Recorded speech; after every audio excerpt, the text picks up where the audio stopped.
LD Comics is a women-led welcoming to all forum run by creators. We champion the graphic novel form, particularly works with an autobiographical voice. Our activity is towards supporting and equipping graphic novelists, especially but not exclusively people identifying as women.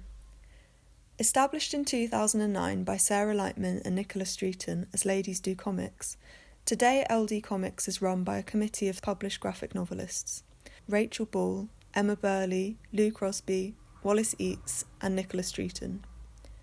From the start, the core of LDC's activity has been the monthly meetings, hosting presentations from invited guests to a public audience in a welcoming atmosphere for networking and making friends. The introduction of LDC online monthlies aims to replicate the joy and stimulation of our physical meetups. Everyone is welcome.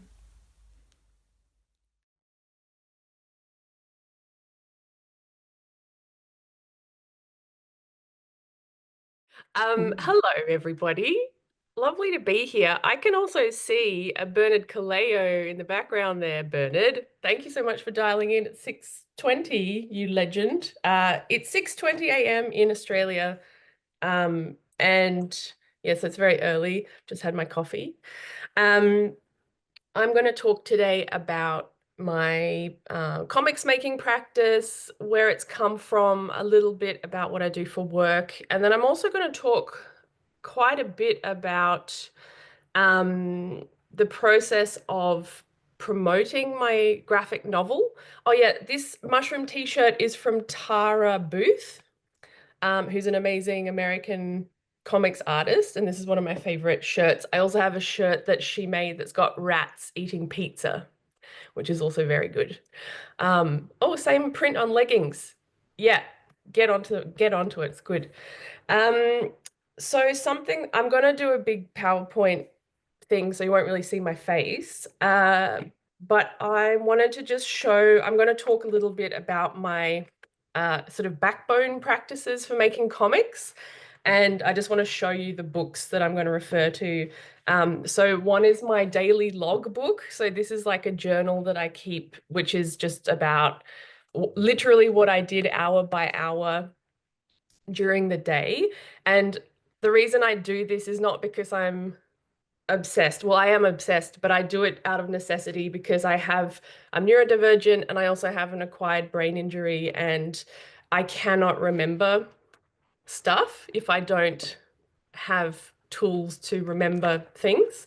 So this is just a really important kind of brain practice, but it's also a great practice for collecting information that may or may not go into comics.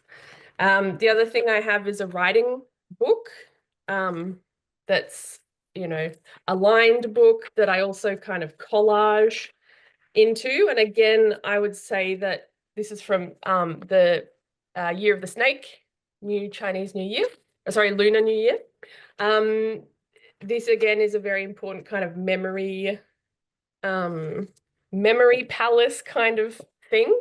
And I find that collaging helps me to remember and feel in a more kind of tactile way. I did a workshop on which day? Sunday, doing some drawings and things. And like, I also like just collect life detritus. Like this is, some drawings from kids. So a lot of stuff goes in there.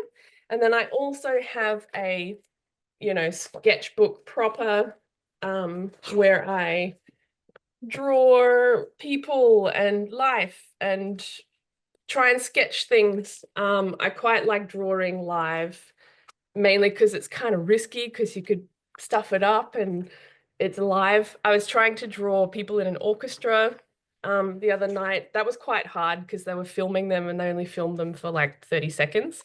So it was really hard to be like, how does a trumpet actually look? How does a French horn actually look? I can see. What pen do you use? I love this pen. This is a Pentel brush pen, and it is an absolute legend of a pen because it is juicy ink and it is permanent. So you can do watercolor washes over it. So it's really thick thick and yummy like this, and I adore it. I also use this fountain pen, Lamy Safari. Again, I really like juicy pens because I draw a lot, so I like to have less friction with the paper, basically. And then I use watercolor. This lovely brand, Kuretake. A lot of people love it. Beautiful. I just also adore this little color. What do you call a swatch? So you can just have that there because some of the colors you can't really tell what they are from looking at them. Yeah, so I just wanted to show that before I do my presentation. Yeah, so those are my main tools. I also use the iPad. Again, highly portable. It's got so much going on there.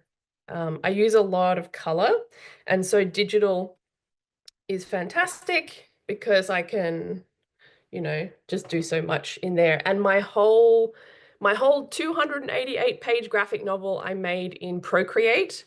So that's a program that I like. I like it more than Clip Studio Paint, because you can move pages around with like a drag and drop like this. And when you're working on a book, being able to move stuff is awesome. And I found that a bit slow in Clip Paint Studio. All right, so I will move on to, oh, does anyone have any other like materials questions while I'm on the camera? Because otherwise I'll move right along. I just put new batteries in my thing. Oh, what was the name of the watercolor? I'll write it in the chat. Career. Oops, is that working? Career. Okay. And you can buy big palettes or small palettes. And just around medium, I don't think that there's any right materials. It's very much whatever works for you.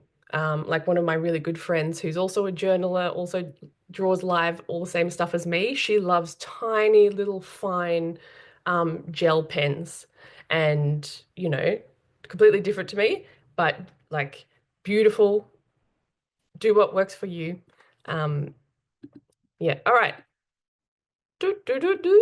PowerPoint. All right. So this is me with a stack of my books, and this is my book. Oh, I need to get a copy of the book too. I didn't think of that. I was going to exit that and go back to my, I'll show you the physical book. So this is the book that I made. It came out in Australia in 2023 and came out in the US and the UK and Europe in 2024, last year. So yeah, it's a chunky, fat book, full color, took 8 years to make. Big odyssey of work. And it is essentially, it's my debut graphic novel, and it is essentially a weird hybrid book. And as the name says, eventually everything connects. 8 essays on uncertainty. It's kind of about everything, which you're not supposed to do in a book. So a lot of people were like, Sarah, what are you doing, you idiot?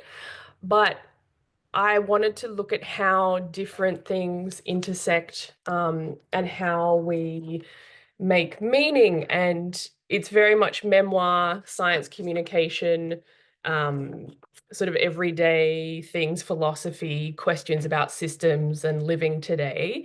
But it also has a lot of, I guess, surreal kind of humor in it. Like this chapter's looking at class and consumption, and the, you know, tech oligarchs become lobsters. So yeah, you know, and I have conversations with worms about what the hell do we do? Things are pretty terrible. And it's also a lot about kind of multiplicity and trying to work together in this time. And then also just trying to figure out my own stuff as well. So yeah, it's a weird hybrid book. It's also a lot about grief. Grief is a big thing these days for all of us personally and globally. So it's got a lot of heavy themes, but also a lot of comedy to try and make it a bit more fun. Anyway, so hopefully this will work. Come on, batteries. Okay, no, I have to use this. All right. So these are some panels from the book.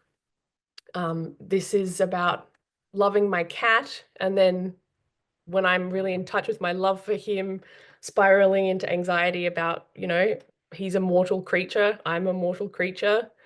This is terrifying. Again, like I mentioned, I do a lot of kind of surreal or psychedelic. So I really like the original meaning of the word psychedelic, which is mind manifesting. And so I often like to kind of think on the page and think through drawing. And so these are kind of thought exercises where I'm physically doing my daily mundane tasks and then imagining what would that be like if I was living in the future, 200 years in the future, or what would have been like 200 years in the past. And then also things of like, I clean my cat's poop every day and it's a thankless job. And it's like I could have been in the past a man cleaning the king's butt and been a groom of the stool. This was a legitimate job in England. And it's like thinking, would it have been a good job to clean the king's butt? Apparently, it was a very lauded job. The book has a lot of zooming in and zooming out. And this is a spread of me just thinking about what I'm doing today and then, thinking about what everyone else is doing today. And the book has a lot of text, but then also these sequences that are wordless. Yeah. And that's me talking to a worm in my compost, which I showed you in the book before. This is me trying to wrangle with my brain. I have a very kind of analytical adult brain mode, and then also really irresponsible creative child mode. And these things are often in competition. A lot of people can relate to this. It's not really left and right brain because that's a bit, science-wise, that's a bit problematic, but most people can relate to kind of dominant modes. And so I have a chapter that's sort of playing with my modes and trying to figure out how to have them coexist. So that's like, a little bit of like internal family systems stuff in there. And also just making fun of myself for being a very flawed and difficult person. And this is from a chapter that's about sensuality, sex, and how sex often doesn't mean what we think it means. This chapter is the eruption of a character that I'm now playing with, who's called Slut Hulk, and she is the embodiment of female rage. And she first erupted for me when I was at school and got slut shamed, and yeah, that's her erupting and causing drama. Yeah. But yes, if you're interested in my work, stay tuned because Slut Hulk will be coming back.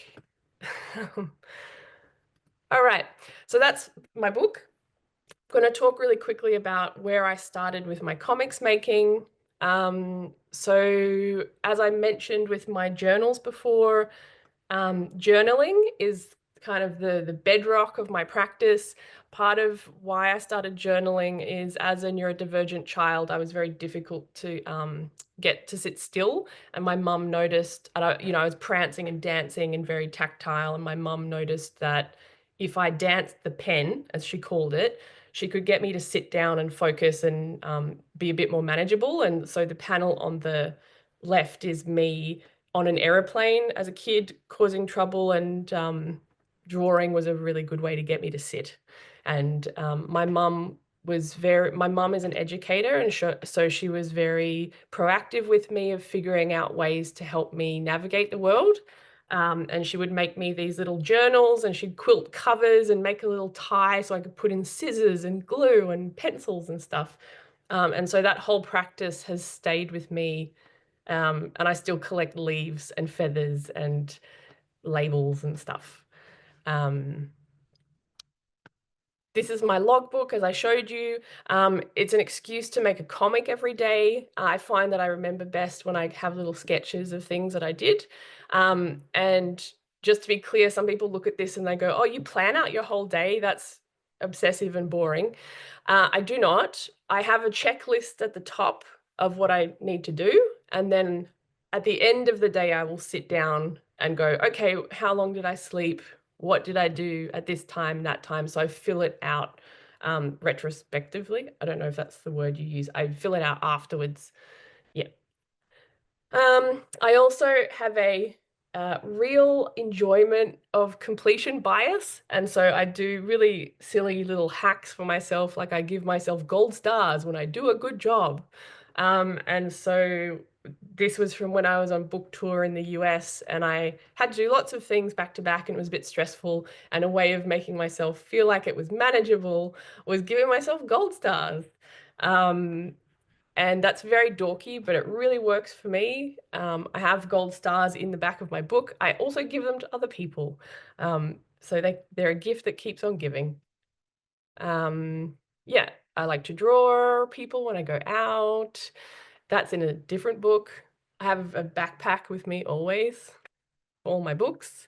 And there's my collaging, collecting stuff, drawing people.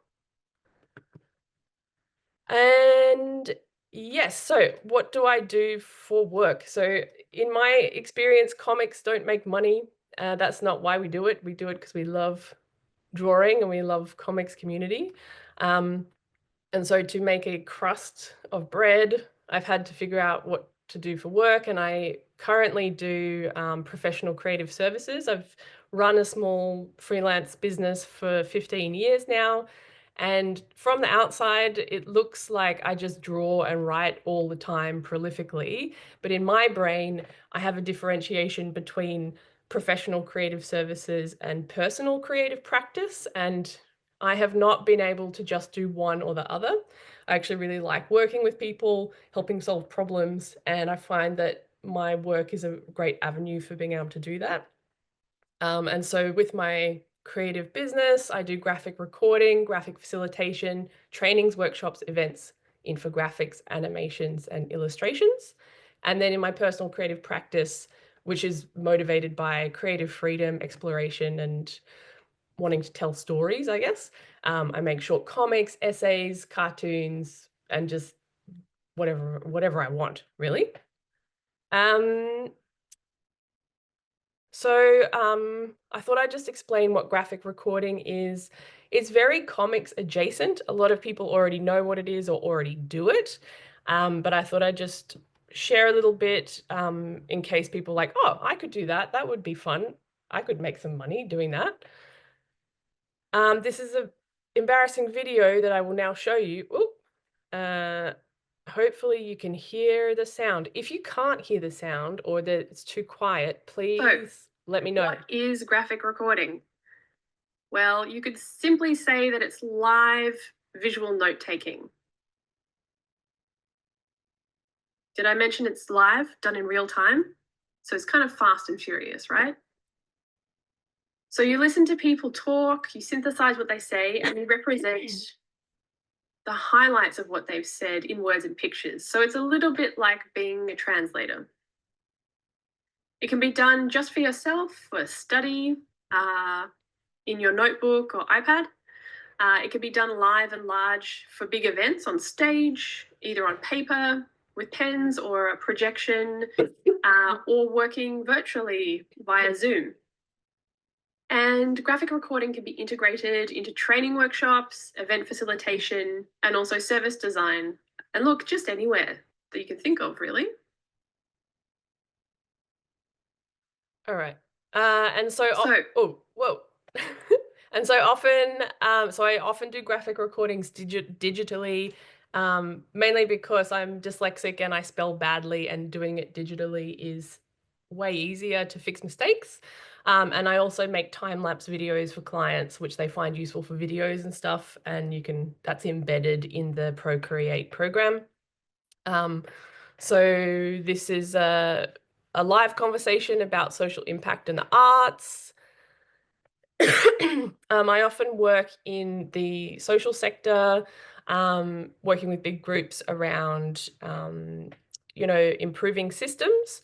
And this is from a full day event looking at what children need to thrive. And yeah, I'll often have a kind of anchor motif, like this thread down the bottom with the child, different phases of the child. So, having a longitudinal view, not just single stage. And this was sort of co-created with the people in the workshop to come up with meaningful images and words that they wanted to take forward. I often find landscapes are quite good as well. And if anybody is interested in having a go at graphic recording, I have a very quick 50-minute course online that's free, and I'll share the QR code for this again at the end, or you can follow me on any social medias and whatever, and it's there. You don't have to sign up. It's just on my website. It's free. It's fun. It's all ages. And all skill levels. You don't have to be good at drawing or writing to start. So that's a little thing to share with you. Can I just do a little time check of how much time I have left, or do I need to hurry up? Yeah, you've got about 8 minutes until we're going to the next guest. Okay. So, yeah. All right. Thank you. No worries. So yeah, often people ask me, how did you get into graphic recording? How did you get into comics? What did you study? What's the pathway? And unfortunately for me, the pathway is do a bunch of other things for decades first. It's just been a very messy journey for me to get to what I do now. So before my graphic novel, I made lots of short work. I still love making short pieces, like probably, 5 to 25 pages long. And I'll just very quickly zoom through some earlier works. And I find that short works, earlier works are a really great way to build up confidence and explore ideas to see if they could go further or not. I also like making things and submitting them to journals and publications.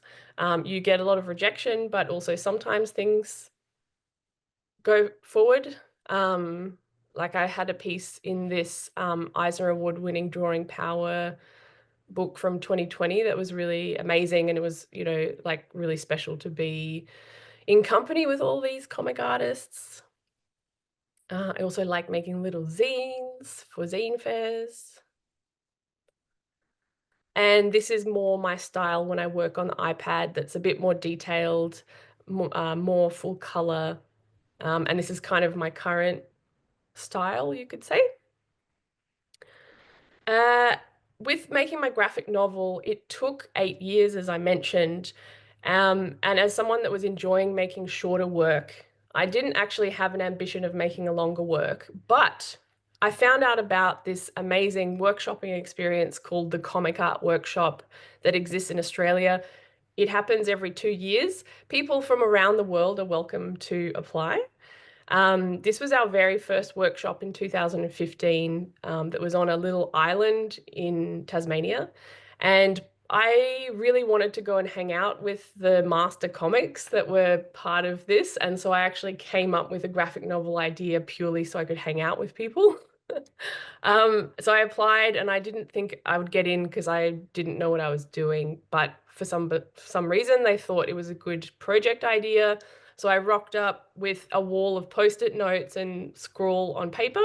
Everyone else had manuscripts. So I was very much out of my depth and wondering what am I doing, but I turned up and it was such a formative experience, and I have learnt so much about how comics writing works from community. And that's just something that I will just say again and again, is how valuable peers are, community is, sharing your work, reading each other's work, workshopping each other's work, and having, you know, good spirit for each other's work. Like, that's why I'm in it. Like, I just get so much out of that. So yeah, 2015, first workshop, trying to workshop the book, post-it notes, no idea what I'm doing. 2017, I made one of the first chapters of my book and took it to this residency in Yogyakarta. Very quickly realized that if I tried to make a whole book, 288 pages, hand-drawn on paper, I would lose my mind. So I made a decision to switch to digital.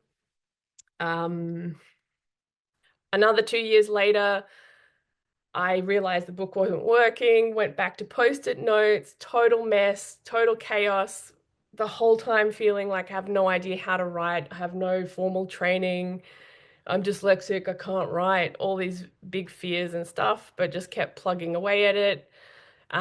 Community were very supportive, saying there is an idea here, keep going. And then another 2 years later in 2022, miraculously, it came together and made a book. And it was at this time that I got my Australian publisher, and this was my editorial team. In the bottom left, Larry May Harris, who many people might know as an editor from the Nib, and also Erica Wagner, who's a very well-known book editor and project manager in Australia. And that's me holding the early draft of my book. Why is this going backwards? Oh, well, I was going to show a video about the workshopping process, but I don't think there's time, so I'm going to keep going. Whoop. So yes, the book came out in 2023 in Australia, published with Alan and Unwin and Joan. In the year that it's been out in the world, the book has done pretty well in Australia. It's got a Gold Ledger Award, which is like the highest comics award in Australia, and was also shortlisted for Prime Minister's Literary Awards. That's all been very special to me, obviously, because the book took forever. And then last year, the book came out in the US and the UK, and I just wanted to show, there's two covers to the book. There's the naked down under Australian version that has no clothes, and then the US, UK, Europe version that has clothes. And I just thought it's quite funny because I didn't actually ever want to be naked on the cover, but in Australia, my publishing team said, Sarah, you need to be naked because your book otherwise looks like it is for children, and it has so much adult content that we need to scare the children away. And the way to do that is with a naked woman on the front. So that's why that happened. But then in the US, my agent and publisher were like, if you are naked on the cover, nobody will buy your book. Nudity means a different thing in America. We do not like it. And so I had to put my clothes back on. So that's just mildly amusing to me. So yeah, the publisher in the US is Graphic Mundi. That is the version that you buy in the UK as well. It's a soft cover. And I wanted to very quickly talk about touring my graphic novel, which main things are, I haven't seen a cent from my graphic novel. Everything that I've done around it has been arts funding and self-initiated, because if you're like the top 1% seller, you might get financial support from your publisher and marketing and publicity support. But if you're a little bottom feeding fish like me, you don't get diddly squat. And so I had to just work very hard to make stuff happen. So my UK and Europe book tour was literally me asking friends, phoning people, contacting people, spreadsheets, cold calls, to just try and see if anybody would want to do signings, and then also getting an arts grant to do that. So I was able to come to the Cartoon Museum in London, have a lovely conversation with Peter Murray that some people might know. And this was in June last year, and went to various bookshops like Gosh Comics in London, went around, did some stuff in Berlin and in Paris, which was a bit of a dream because I'd been to Shakespeare and Company as a kid and I was like, wow, it's the fanciest, coolest bookstore ever. And so to have my book there was like, wow, little kid Sarah was like, hooray. And did some stuff in Lyon and Sarah, I'm sorry, I'm going to have to jump in now because we have oh, reached time and just need to make sure we've still got time for the other guests as well. yeah, So I'm going thank to, you so much. Yes, there's something quickly you want to show us then. I'll show you the QR code at the end if people want to photograph that. Hold on. Oop. Yeah, if people want to get in touch, these are my informations. You can just take a photo of that. Yeah, thank you so much.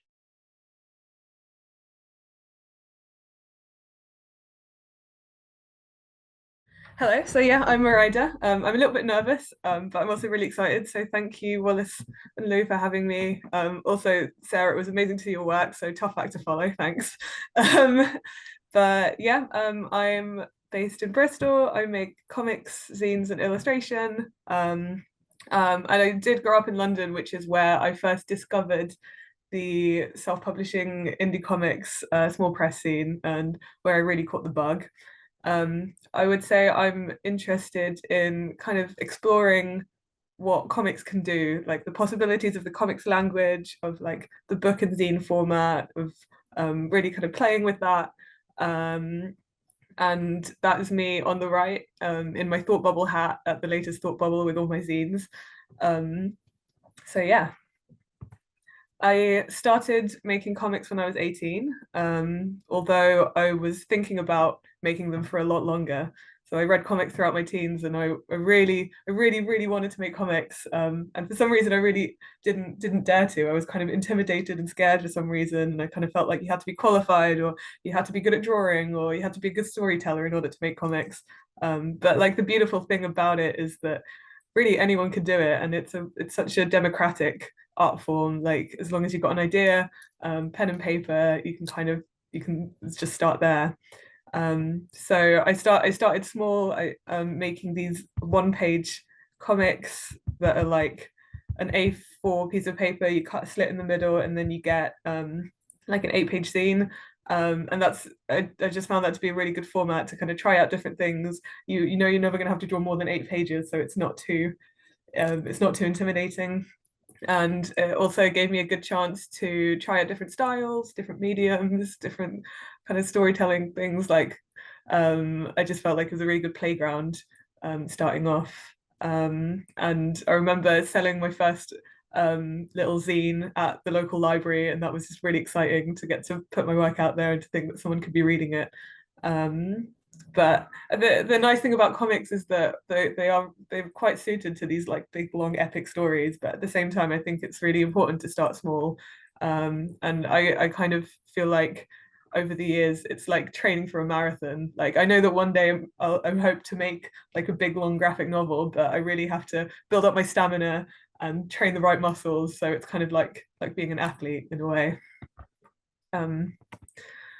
Really important in my comics journey was attending WIP Comics. So Work in Progress Comics is like a comic support group that used to meet every month in London. I think now they still meet online regularly. And it was really important and kind of special for me to get to be around other people making comics, interested in comics, because I didn't really know anyone in my life who read comics. So to suddenly have people I could just ask questions and see what they were working on, get feedback on my own work was incredibly valuable. And it was just a beautiful community as well.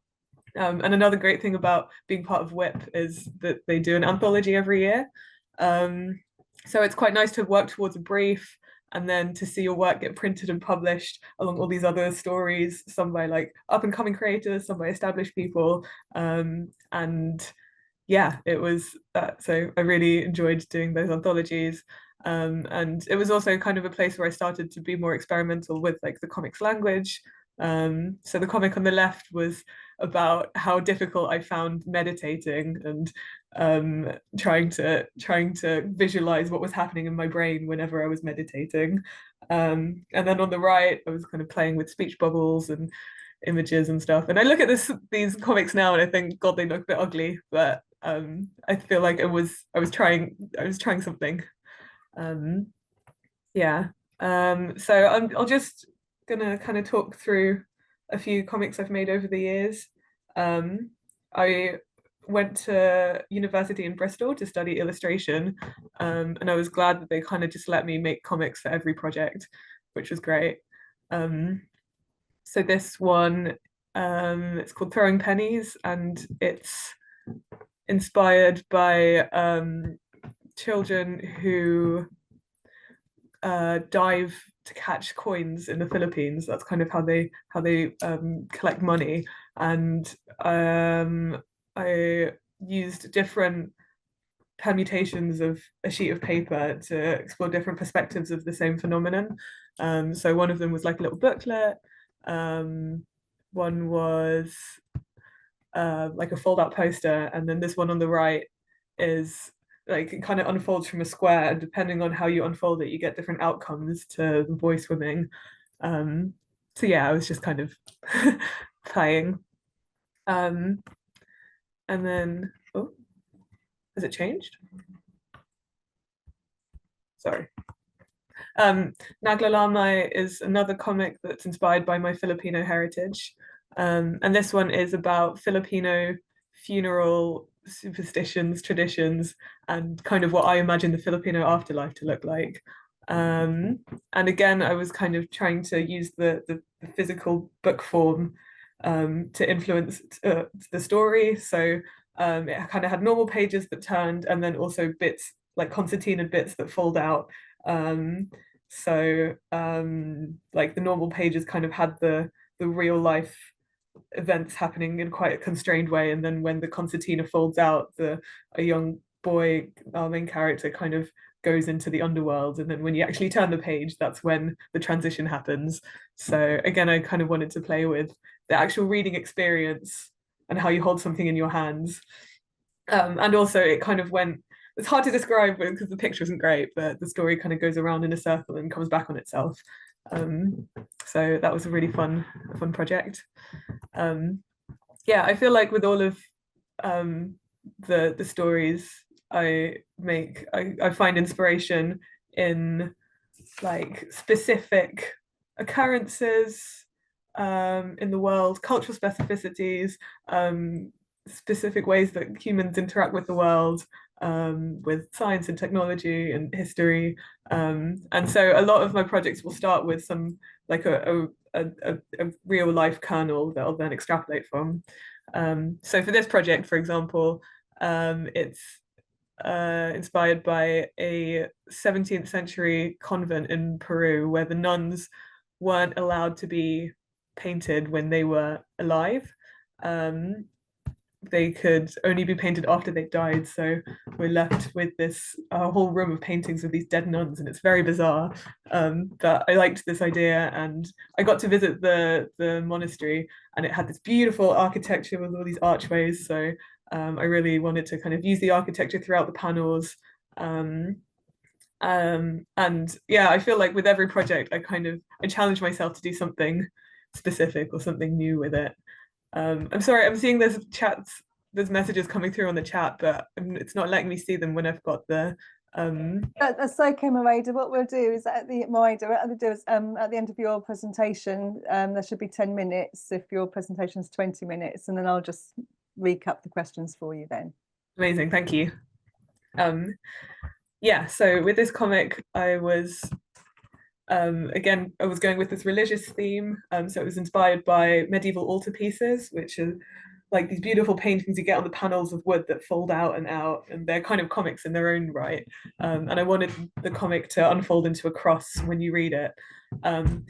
This is one of the comics I feel like is more of an unsuccessful experiment, because every person who's had it in their hands has gone, huh, when it comes to reading it, and it's caused a lot more confusion than I intended. I did draw a diagram in the corner of how it's meant to be read, but yeah, sometimes I think it's also okay to try things and then they don't fully work out. But I was really happy with the drawing in this one. I feel like I was kind of pushing myself with the actual drawing as well. And this is how I draw. I just do everything on paper, either in pen or in pencil, and then scan in the line work and color it digitally. I feel like I'm not confident enough drawing digitally to do all the line work, even though I feel like it would really speed up my workflow. But I also love, especially, I've had a real love affair with the pencil for the last few years, and I just love like the textures and the little mistakes you get from drawing on paper. And this is my favorite pencil, the Palomino Blackwing matte. It's great because it sharpens into a really nice point, so you can get in the finer details, but also it softens out really nicely, so you can get nice shaded textures, you can get real dark blacks. I go through them far too quickly, but they're really, really nice to draw with. So yeah.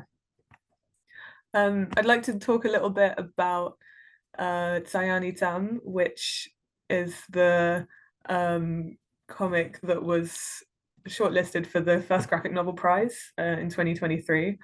And this was my final project at university. And I would say that this is probably the most conventional in book form of the projects I've made, as in it is just a book with the pages that you turn. There's no confusing page folding going on. But because it was more just a normal book form, I really wanted to push myself when it came to composition, movement, and also silent storytelling. So there's no words in it, it's all images. And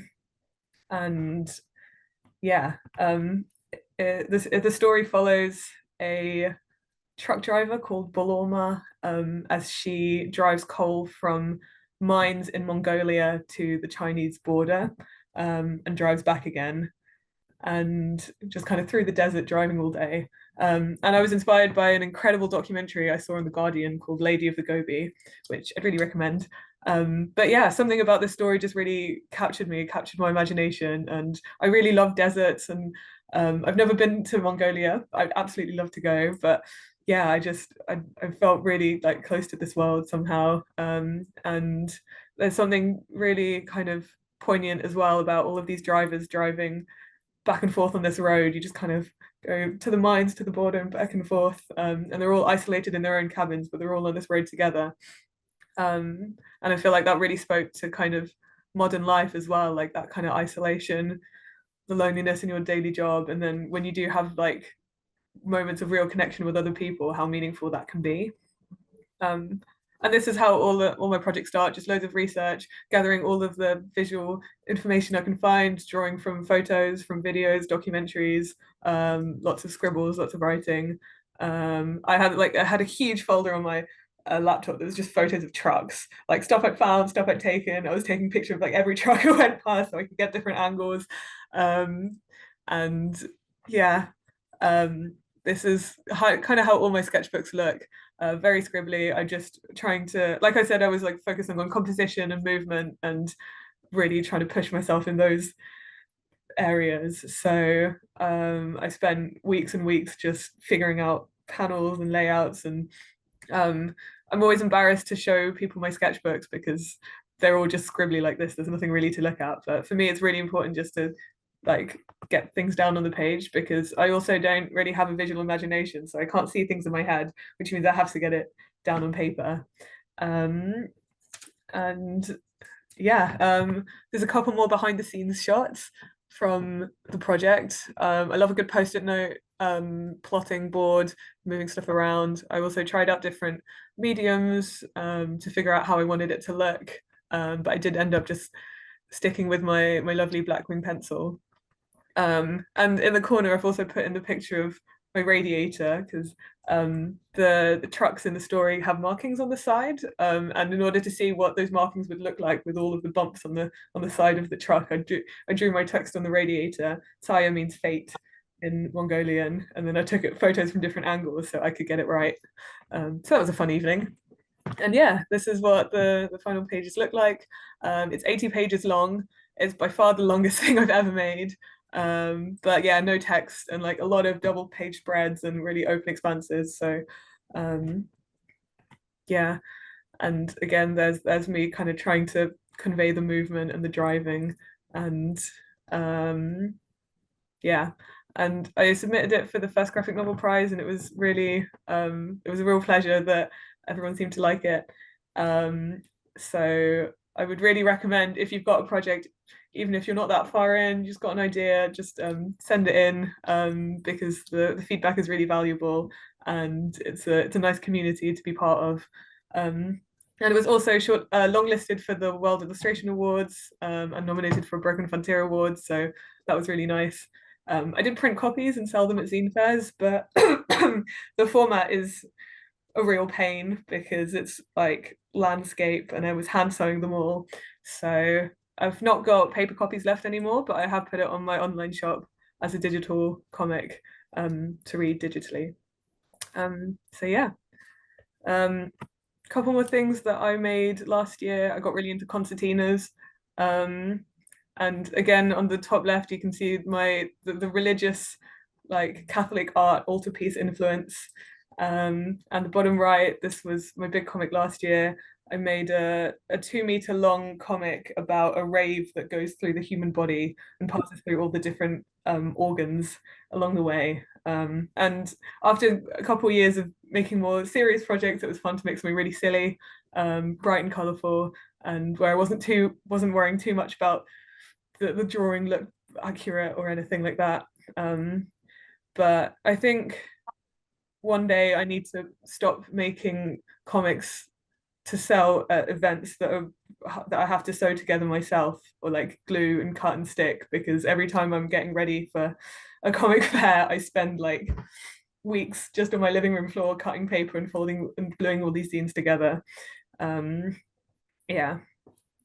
But that brings me quite nicely to my current project. So here's a sneak peek of my comic that will be for the LD Comics Fair this summer. So apologies for the photos. I realised that you can't really see anything in this. I'm still in the penciling stage. But yeah, I'm really excited to take part in the LD Comics Fair. And because it's a digital comic, it's my first digital comics fair. So this is the first time I'm making a comic that is specifically designed to be read in digital form. So there won't be any paper copies of this, which to me is absolutely terrifying.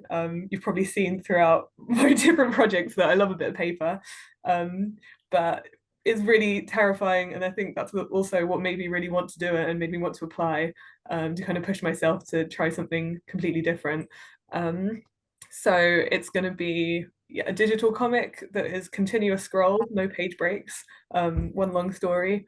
And I also wanted to kind of use the digital sphere thematically.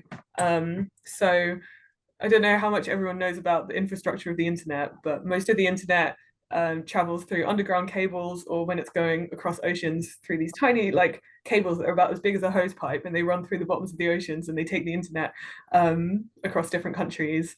And there's a big network of these cables around the world, and there's repair ships that are stationed out that anytime a cable breaks, whether it's hit by trawlers or there's an underwater earthquake, they sail out and they repair these cables. So again, I'm really interested in these specific occurrences in the world, the ways people interact with the world and with like technology. So the comic is going to be set on one of these submarine cable repair ships, and it's about a father and son relationship. The son is a young software engineer. He kind of represents modern technology. And the father is an old Navy seaman. He's much more rugged, traditional ideas of of what a man should be working as a caretaker on this ship, and then they come together and they clash. And I've designed it so there's kind of 3 channels of action. So in theory, you should be able to read each channel separately on its own, or read 3 across all 3 at the same time. And the first channel is the son's perspective, the second channel is the father's, and the third is a flashback to when the son was a teenager and visited his father on a naval ship. And it's really pushing me out of my comfort zone.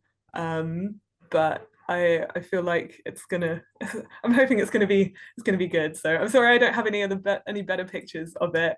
So I don't know if you can see anything in these, but yeah, I'm trying to design it so that you can kind of read across, that there's things happening across both panels, but each perspective is still its own. So this idea that everyone's kind of stuck in their own perspective and you can never really quite know what's going on in someone else's head, but at least you can try. So yeah, that should be ready for July this year. I've got one more quick thing to plug, so thank you so much for listening. I'm also one of the organisers of Zinezilla, which is an illustration and zine fair in Bristol, except this year it's not. We are going big. We're throwing a big creative festival featuring comics, zines, illustration, animation, and lots more. It's going to be in Bristol on Sunday, the 7th of September this year. Yeah, this event is my baby. I've been running it with my friend Marcy. This will be the 4th time we've done it. And last year we also started the Zinezilla anthology, which we'll be bringing back. So it's really exciting to get to run our own anthology.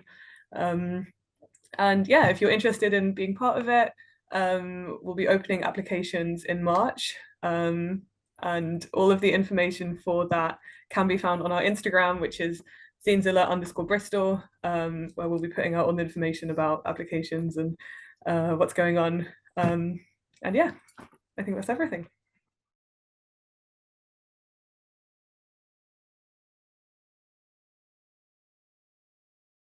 I am in Vancouver, British Columbia in Canada.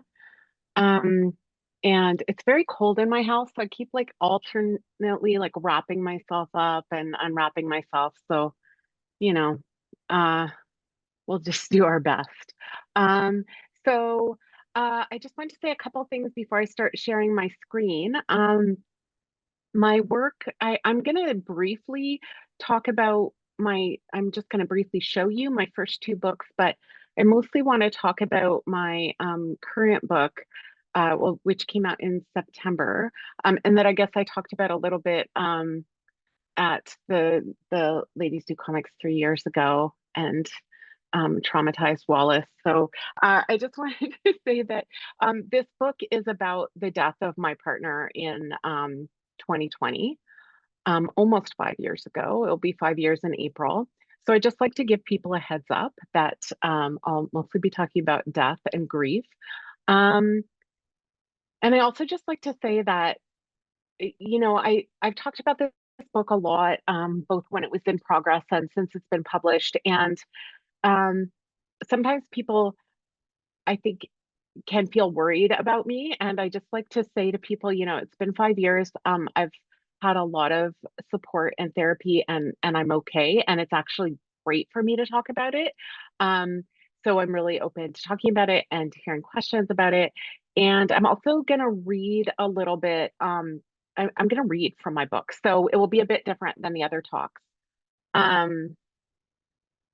Is that all my caveats? I also just, my partner's name was Donamo. We were together for 22 years. She died April 21st, 2020. And I'm really happy that one of Donamo's closest friends, Katie, is here. Katie lives in the UK and Donamo, of course, lived here, but they had this really brilliant friendship for many, many years. And by the time Donamo died, probably the people she talked to most were me and Katie. So yeah. Okay. I guess the other thing I'll say is just that the whole process of making this work and sharing it with people has been so joyful for me. So I think like writing about hard things, including grief, it's not just a sad thing. It's actually a really beautiful and joyful thing. Okay, that's my lecture. I'm just going to share my screen. Okay, so this is my really cool animation. These are my 3 books, and I'm just gonna show you one page from the first 2. So my first book was called Tangles. It came out in 2010 in Canada, and I think 2011 in the UK. And it was about my mom dying of Alzheimer's. And it was, you know, the more that I make comics, and I also teach comics, I'm a strong believer in making a lot of short works first and then doing a book. My process was a bit backwards. I published a few short comics, and then I published this book, and then I kind of went back to making short comics, and I wish it had been the other way around. I love this book in lots of ways, but I really didn't know what I was doing, and it's more tentative and tight than I wish it was. But yeah, this book kind of just did well in a small press autobio book kind of way, and I did some touring, and it's currently there's a full-length animation based on Tangles that is going to come out in early 2026. But Tangles looks like this. This is the last page of Tangles. I drew it with Micron Pigma's really fine pens, and I didn't plan it a lot. Like each page is the same size, but I didn't really think about like grids and things that I'm much more obsessed with now. I think that's all I'll say about that. And then my next book, Agnes Murderess, is not autobiography. It's based on the story of this woman who supposedly lived in British Columbia, the province where I live in Canada, except in the interior of the province. I live on the coast. And there was a gold rush here in the mid 1800s. And there was supposedly this woman named Agnes McVie, who came from Scotland and settled in Canada and was a serial killer. And so she's talked about on our like tourism websites here and stuff as if she was a real person. And I found out about her story, and I thought, well, I'll do a fictionalized version. And then over the course of doing this story, I found out that she actually never really existed. So I was fictionalizing a fictional story. But I'll just show you, this book was only published in Canada in 2019. And I'll just show you one page. That looks so pixelated on my screen. I don't know if it looks pixelated on yours, but I know Sarah talked about her favorite pen, and I have the same one, the Pentel Pocket Brush pen, and this is where I really started using it. I became really obsessed with 9-panel grids and with my Pentel Pocket Brush pen. So this is a scene from early in the book when Agnes's grandmother teaches her how to kill a chicken and starts her on her murderous path. So I finished Agnes in 2019, like in the fall, it came out in the fall, and then it just didn't like, I did a few events and stuff in Canada, but it never really had that much publicity. Funnily enough, it like won some awards, but it didn't do as well as a book. And then I guess right around, it came out in September 2024, and my partner Donamo had a lot of chronic health problems, and they started escalating around that time. And and then she eventually, she had ME, which is myalgic encephalomyelitis. I always worry that I mispronounce it. Similar to long COVID, like many people think it's a post-viral condition, and it causes lots of different pains and weaknesses. And she had other conditions as well. And her health just really rapidly declined. So I just want to talk about the book that I ended up doing and kind of what led up to it. So this is the cover, and it's kind of a collage of different images from inside the book. Actually, yeah, I forgot. First, I'm going to read to you from it, and then I'm going to go back and show you some of the things that led up to it. So, this is a few pages from the last comic that is called Something Not Nothing, and it kind of tells where the title came from. And I should say that the book is a collection of comics that I did in the first 2 years after her death, so between 2020 and 2022. And then I put them together in a collection. So they're not like, I went back and redid some of the comics, and they're mostly in chronological order, but I'm not, I didn't put all of them in. And so there is some like editing and stuff that went in, but basically it's more like a collection of not diary comics, but comics that I made in the moment, and they're mostly quite intuitive. Anyway, I'll give you a sense of what the book is like. Something Not Nothing. What comes after death? For most of my life, I've mostly thought nothing. The same thing that came before birth. Blankness. Emptiness. The end. I think it was 6 or 8 weeks between her starting to decide to die and her death. 42 or 56 days. We spent the time asking, searching, what is, how, and then we found an essay by a rabbi about life after death. When his rabbinate began, he believed there was nothing. But he started sitting with people as they died and watching. He watched for decades, thousands of deaths.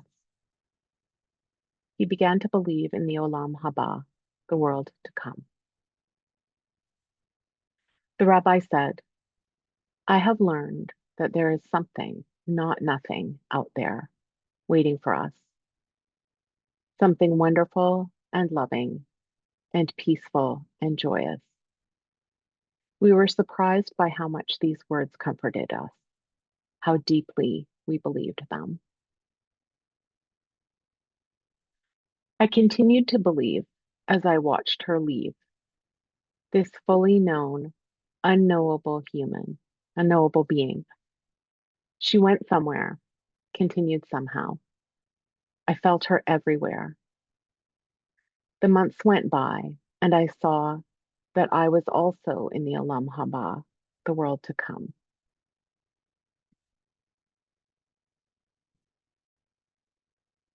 I had hoped this might be true, but I had mostly thought it would be blankness, emptiness, the end. But then I got here, and there were still colors, and I could stand up and even walk. So that's the last chapter in the book. It's not the whole chapter. There's a few more pages after that. And these are done with watercolors from this beautiful Canadian company called Beam Paints, B-E-A-M. The woman who owns the company makes all of her paints out of natural things like natural pigments and binders and stuff. And I've tried using other watercolors since, and I can't really, they don't feel right. And then there's colored pencil on the top, which is polychromos, the Faber-Castell polychromos that are really lovely because they're oil-based instead of wax-based. Okay, so how did I start doing these comics? Oh, I have some process photos. I'm like the queen of like making a slideshow and then being like, oh yeah, I forgot to put those ones in. So most of these, I drew the panels. put in color and then added in the text in a sort of like dreamy altered state, because I was doing these like not long after she died, so I was really in kind of a weird headspace. But this one I planned a bit more, so I used tracing paper to just kind of try a whole bunch of different versions of the text. But the originals look like this. And this is just like not very expensive watercolor paper with a bit of texture, so cold pressed.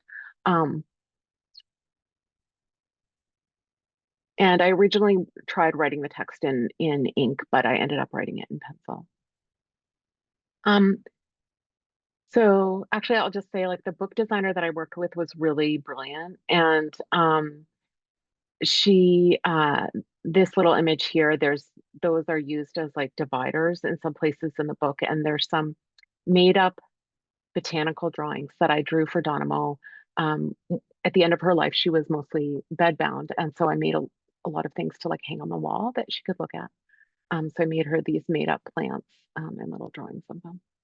So I just want to briefly show you this series that I did called Chronics. I did it in 2017. So 3 years before she died, when we, were dealing a lot with her chronic illness and pain, but we didn't know that her death was going to happen so soon. But that was when I really got super into brush pens, and this is a bunch of different brush pens here. I actually think the title is probably with the Pentel, and then the other stuff is with a felt tip brush pen, so easier to control.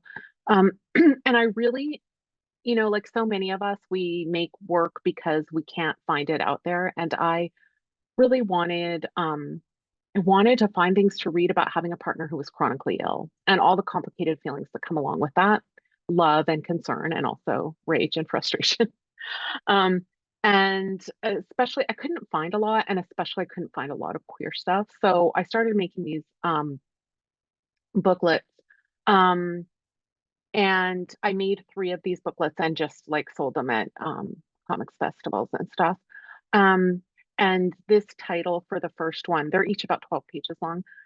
All Day, All Night, The Body Intervenes is from this beautiful essay by Virginia Woolf called On Illness, which I think should be required reading for everybody. And she starts with this huge long paragraph about why isn't illness one of the main topics of great works of literature, because it happens to everybody.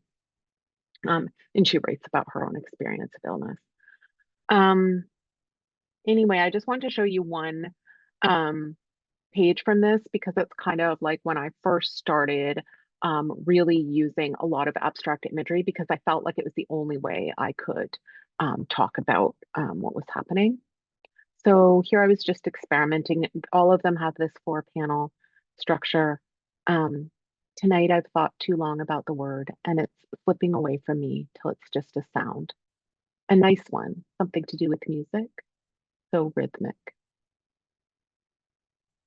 So I did those, and then after Donamo died, she had thought that I would do art about what we went through. So in Canada, assisted dying is legal, and when she realized that she was just in unbearable physical pain and emotional pain, she applied to have a assisted death.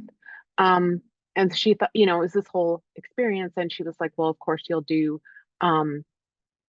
art about it. And I was like, no, I won't. But then about a month after she died, I started doing online comics workshops with the Sequential Artist Workshop in Florida. And this was from one where you were, well, actually, I don't think this is from that, but I went to one where the cartoonist Teresa Wong was getting us to draw 4 things we could see around us, because we were all like struggling in the early phases of the pandemic when we couldn't go out. And so I used that as a prompt to do a few comics like this of 4 things that reminded me of Donamo. And this includes her favorite book, the summer book, as well as an old x-ray machine that she maybe stole from a hospital. I think she stole it from a hospital, but I'm a little bit unsure. And then I would just do these little doodles, because I was really trying, like you know, when I got over the idea that I wouldn't do art about this, my first instinct was I want to tell people what this is like because it's so strange. And so I would do these little doodles of grief dogs. And then I started playing with watercolors. These are not the watercolors I ended up using, but I just started naturally going back to abstract shapes just because it was so hard for me to figure out how to express this.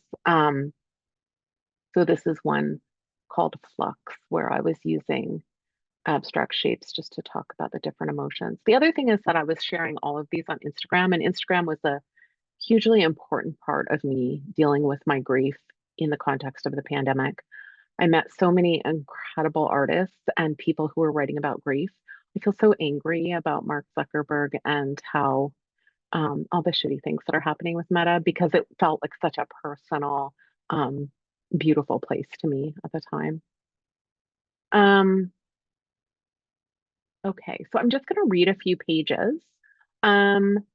Maybe I should do a time check too. How many minutes do I have, Wallis?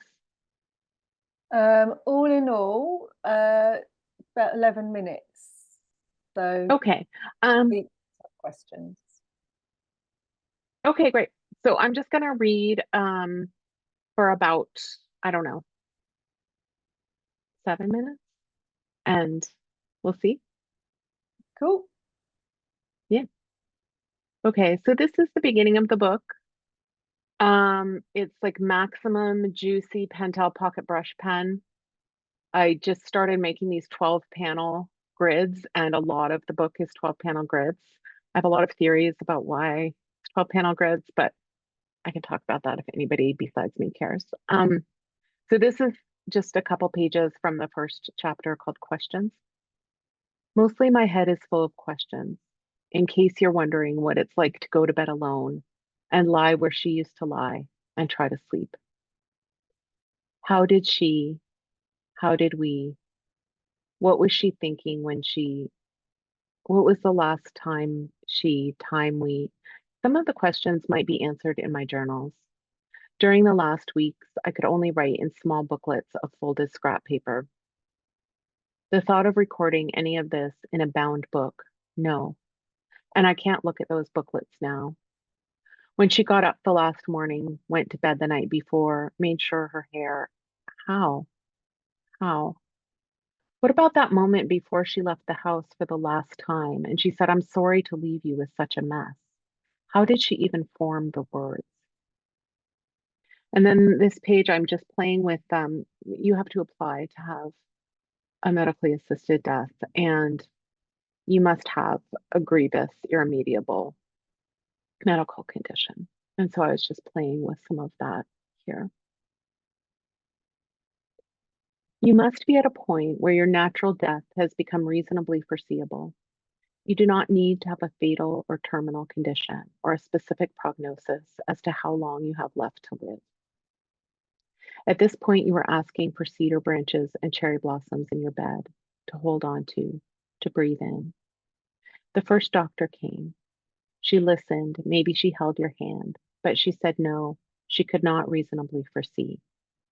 At this point, you are asking for cedar branches and cherry blossoms in your bed to hold on to breathe in. Sometimes I would come into the bedroom and you'd be holding crushed flowers, broken twigs, desperately seeking comfort, escape from your bed. At this point, you were terrified. At this point, I was terrified. You wanted to find a way to stay. You wanted to stay. You were scared they wouldn't let you die. I wanted you to find a way to stay. I wanted you to stay. I was scared you would stay. So I'm going to skip through actually some pages because there's one I want to read you before I wrap up. But you can see I started adding watercolors in, and as Sarah said earlier, the Pentel Pocket Brush Pen is great because the watercolors won't make it smudge. And I also did a lot of pages that were just blank. So I just want to read you this one because it kind of, I went back to this comic I had started drawing earlier that got disrupted by Donna Mo's death. So I drew this comic in February 2020, 2021. So about leading up to like almost up to a year before she like fit kind of getting into the end of that first year after her death.